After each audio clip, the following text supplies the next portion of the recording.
नमस्कार बंधुरा आमी सोमा सबाइके आमार এই ছোট্ট ঘরে নিমন্ত্রণ। আজকে আমি অনুষ্ঠান বাড়ির মতো ইঁচড় চিংড়ি রান্নার রেসিপি আপনাদের সাথে শেয়ার করব। বন্ধুরা আমি এই যে ইঁচড়টা রান্না করব এটা কিন্তু কেনা না, এটা আমাদের বাড়ির গাছের ইঁচড়। অনেকে ইঁচড়ে আঠা লেগে যাওয়ার ভয়তে কাটতে চায় না। আমি যেভাবে কাটছি এইভাবে যদি আপনারা কাটেন তাহলে হাতে আঠা লাগবেই না। প্রথমে হাতে একটু ভালো করে সরষের তেল মাখিয়ে নিতে হবে, তারপর যেটা দিয়ে কাটবেন সেটাকেও ভালো করে সরষের তেল মাখিয়ে নিতে হবে। আমি এখানে বটি দিয়ে কেটেছি, তাই জন্য বটিতে সরষের তেল মাখিয়ে নিয়েছি। আপনারা ছুরি কাঁচি যাই ব্যবহার করুন না কেন তাতে ভালো করে সরষের তেল মাখিয়ে দেবেন। তারপর ইঁচড়টাকে মাঝখান থেকে কেটে নিতে হবে। কেটে উপর থেকে আঠাটাকে দেখুন ঠিক এইভাবে কাগজ অথবা কাপড়ের সাহায্যে আঠাটা মুছে মুছে ফেলে দিতে হবে।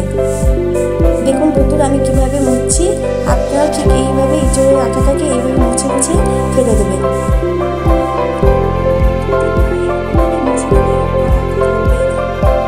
এবার দেখুন ইঁচড়টা আমি কীভাবে কাটছি।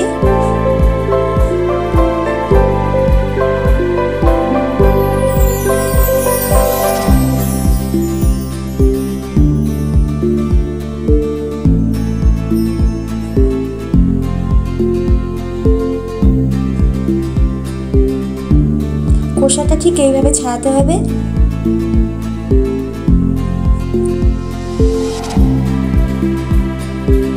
এবার উপর থেকে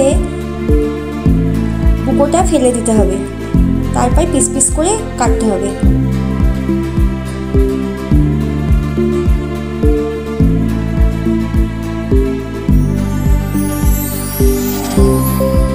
আমি আরেকটাও এইভাবে কেটে দেখাচ্ছি।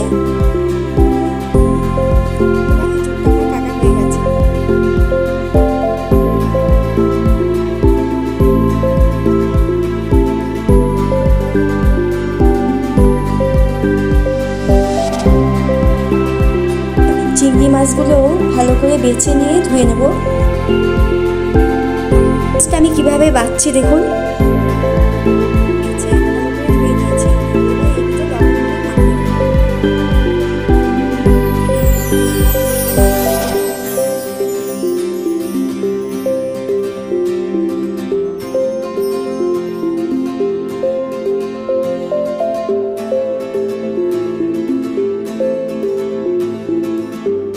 সিদ্ধ করে নেব। ইঁচড়টাকে সিদ্ধ করার জন্য উনুনে কড়াই বসিয়ে দিলাম, জল দিয়ে দিলাম, লবণ হলুদ দিয়ে তার ভিতর ইঁচড়টা দিয়ে ঢাকা দিয়ে দিলাম। ইঁচড়টা আমার সেদ্ধ করা হয়ে গেছে, এবার নামিয়ে ফেলবো। দেখুন বন্ধুরা ইঁচড়টা আমার সেদ্ধ করা হয়ে গেছে। ইঁচড় সিদ্ধ জলটা আমি কিন্তু ফেলে দেবো না, এটা রান্নায় ব্যবহার করবো।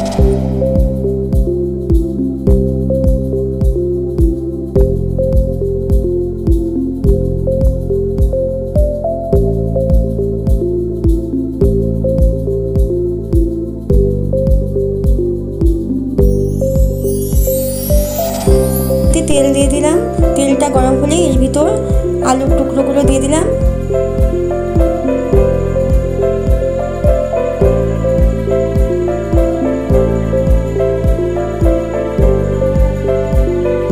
বন্ধুরা দেখুন আলুটা আমার ভাজা হয়ে গেছে।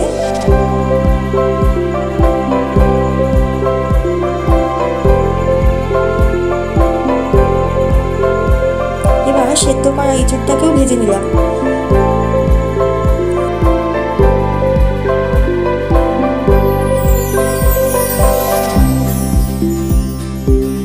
চিংড়ি মাছগুলো ভেজে নিলাম।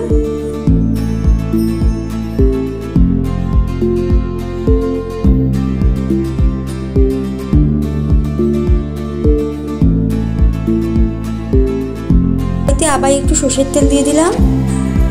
তেলটা গরম হলে এর ভিতর গোটা গরম মশলা, শুকনো লঙ্কা, জিরে, তেজপাতা ফোড়ন দিয়ে দিলাম।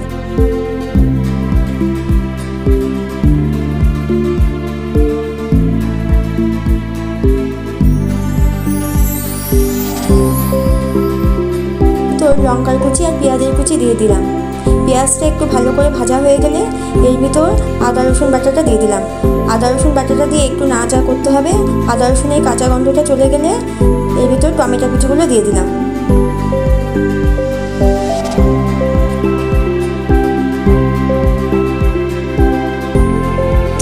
লঙ্কা, জিরে, ধনে, গোলমরিচ আর হলুদের গুঁড়ো দিয়ে দিলাম। একটু জল দিয়ে দিলাম, দিয়ে মশলাটা এবার কষতে হবে।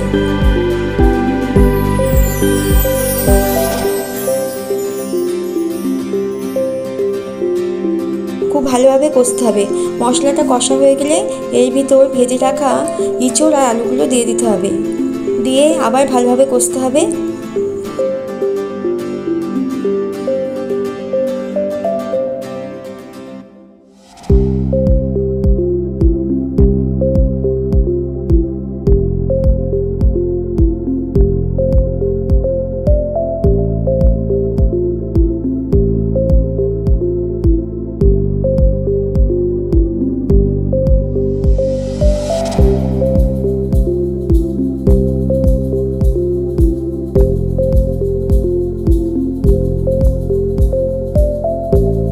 ইঁচড়টা আমার কষানো হয়ে গেছে।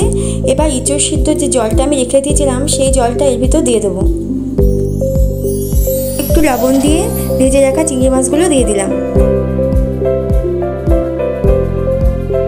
এর জন্য সামান্য একটু মিষ্টি দিয়ে দিলাম। গরম মশলা বাটাটা দিয়ে দিলাম।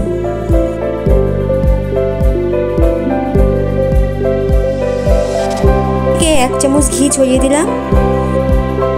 রান্নাটা আমার হয়ে গেছে।